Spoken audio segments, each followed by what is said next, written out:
Congress party ने हफ्ते के रोज मुतालबा किया कि टीआरएस हुकूमत अक़लियती नौजवानों को खर्च फराहम करे, न कि गरीब मुसलमानों को रमजान किट्स की शक्ल में खैरात दे।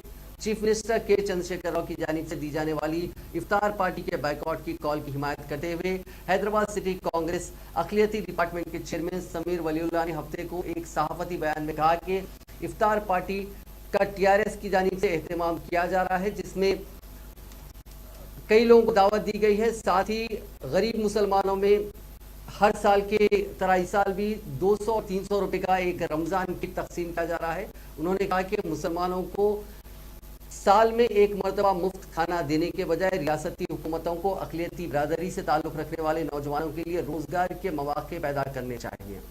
अगर उन्हें ख़र्च दिया जाए या और कोई उनके रोज़गार से जुड़ी कोई चीज़ कोई मदद की जाए तो ज़िंदगी भर वो अपनी रोटी रोज़ी कमा सकेंगे। मुलाजिमत से मुतालिक इमदाद उन्हें दी जानी चाहिए, ना कि उन्हें खैरात के तौर पर उनकी मदद करनी चाहिए। समीर वलीउल्लाह ने इल्ज़ाम लगाया कि टीआरएस हुकूमत इफ्तार डिनर और रमज़ान किट्स के बारे में एक हाइप खड़ा करके अक़लियतों को उनके फलाह व बहबूद के हवाले से गुमराह कर रही है।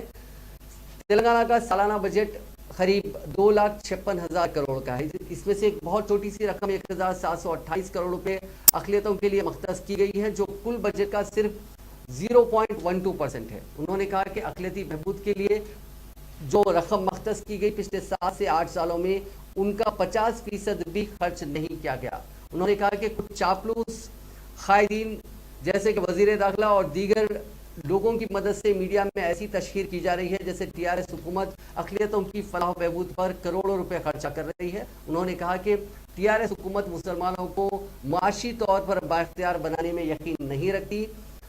साल में 100 या 200 रुपए का रमज़ान किट देने के बाद टीआरएस हुकूमत अपनी जिम्मेदारी से हाथ खड़े कर लेती है, जबकि गरीब मुस्लिम नौजवानों के पास ना ही उन्हें खर्च दिया जा रहा है और ना ही उनके पास रोजगार के कोई मौके हैं। उन्होंने कहा कि पिछली कांग्रेस हुकूमत ने मुसलमानों को 4% तहफ़्फ़ुज़ात देकर उनको माशी तौर पर मजबूत बनाने का काम किया है।